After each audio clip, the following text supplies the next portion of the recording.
Теперь я немножко хочу сказать от себя лично к этому вопросу. Я Магомеда знаю 11 лет. В 2007 году, я был один из участников протестного движения, которое вело свою работу против произвола силовиков, чиновников, против тотальной коррупции, всего того хаоса, который творился в тот период нашей республики. Мы проводили митинги в октябре, в ноябре, в январе. Очень мощный был резонанс по всему миру, не только в России. Мы сплотили вокруг себя, мы, это прежде всего Магомед Евлоев, Макшари Паушев, Султан Гирех Хашигуллев, Магомед Хазбиев, и много ребят, которые позже по различным причинам разъехались в разные концы России за ее пределы. Контакты мы поддерживаем, они переживают, также думают о том, что здесь происходит, пишут письма и так далее. Магомед Хазбиев появился для меня неожиданно. Молодой, холеный парень в дорогом костюме, на солидной иномарке приехал, а молодых ребят было рядом много. Но я думал, это один из них. Знаете, они появлялись, потом исчезали, появлялись, исчезали. Что-то вроде хотели делать, чего-то нет. Но Магомед, что называется, сразу же влился в нашу работу и взял на себя инициативу решать самые ответственные вопросы. Один из них очень важный был после проведения этого митинга 26 января. Если вы помните, многих наших ребят арестовали и долго держали под следствием, Макшари Паушев в том числе. А Магомед Хазбиев организовывал всевозможные заседания, конференции здесь. В Назране мы запланировали на 8 марта, полностью подъезды к Назране были оккупированы сотрудниками прокуратуры. Я ехал из Чермена, у меня фамилию я поменял в 2006 году, у меня фамилия по паспорту Албаков Нашхи, а на правах моих была фамилия Оздоев.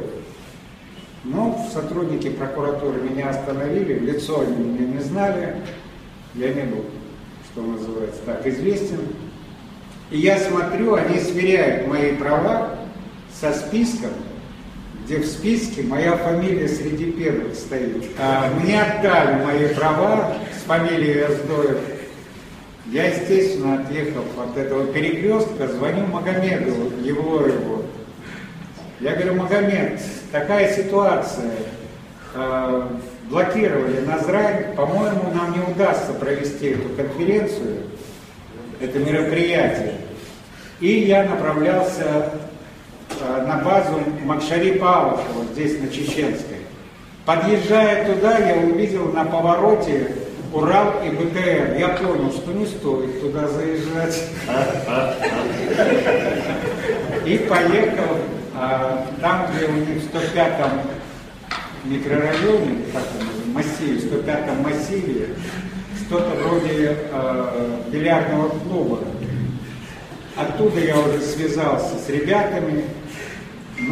В общем-то, было понятно, что в Назране мероприятие нам провести не удастся. В общем, в этой всей сумятице я как-то так здесь в Назране задержался. Потом все-таки я пробился, проехал на базу к Макшари Паушеву, встретился с отцом. Там были кое-кто из ребят. А Магомед в это время, у нас же время было назначено проведение этого мероприятия, он в Карабулаке все четко провел, все заснял, полностью дал информацию. Мы, в общем, благодаря Магомеду свое мероприятие все-таки провели. В дальнейшем у нас была серьезная акция по сбору подписей, чтобы избрать президентом или главой, в общем, вернуть Руслана Аушева в большую политику и руководить нашей республикой. Магомед рискует, в сущности, не только свободой, не только здоровьем, он рисковал своей жизнью, потому что за нас уже взяли всерьез. В тот период, с конца декабря по май месяц, я находился под судом, меня здесь судили, придумали мне уголовное дело, якобы я бросил булыжником в ОМОНовца. В том месте, где я никогда не был и никогда не мог бы быть, потому что я после аварии, серьезная авария была, лежал, что называется, неподъемный.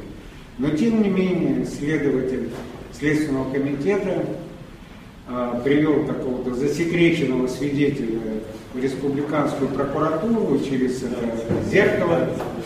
Тот на меня показал пальцем в присутствии девочки, там адвоката какого-то пригласили, и сказал, что именно я булыжником бросил в этого ОМОНовца. Позже были эти следственные действия, мероприятия. Пришел этот ОМОНовец, он возмутился и буквально с порицанием этому следователю: что ты меня выдергиваешь? Нету здесь этого человека. А он говорит: а вот это, этого, говорит, я вообще первый раз в жизни вижу.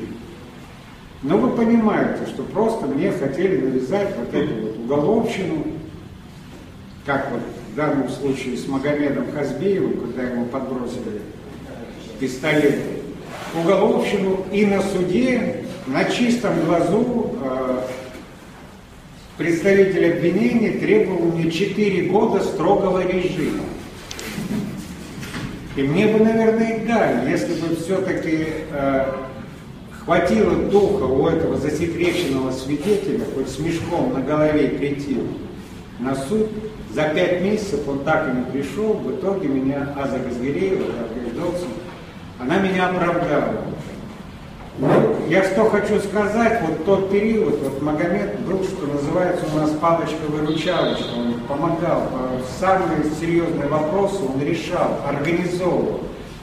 У него по природе своей, у него есть организаторский талант, целеустремленность, принципиальность и так далее. Его уважают и многие-многие молодые, старшие люди старшего поколения.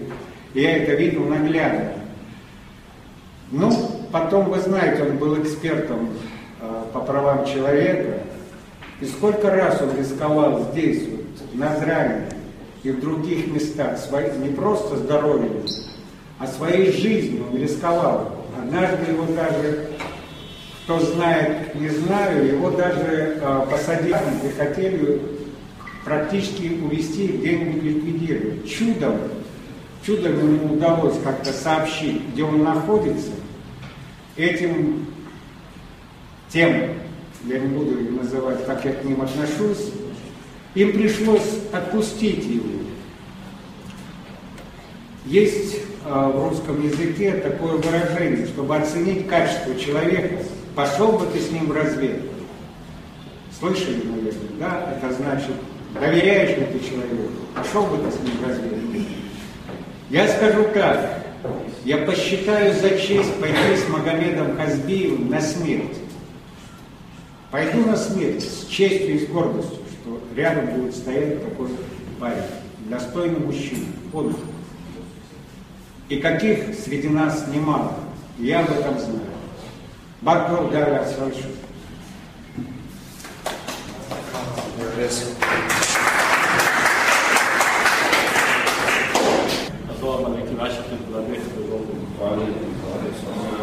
Я хочу сказать свое мнение по вопросу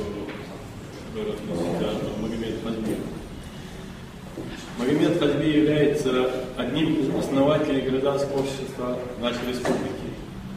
Свою общественно-политическую деятельность Магомед Хазбиев ведет последние 15 лет.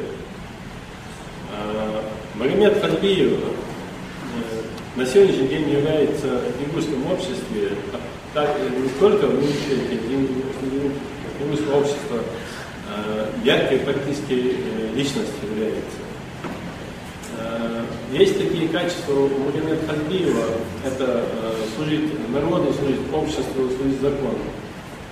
Было время, самое трудное время, когда было в республике, Магомед единственный человек, который Магомед Хазбиев стоял на страже защиты прав человека, носитель прав граждан, на защите Конституции и законов, значит, не только. Я считаю, что Магомед Хазбиев достоин сегодня возглавить республику, не только республику, и уверен, что если народ выразит свое мнение в поддержку Магомеда Хазбиева,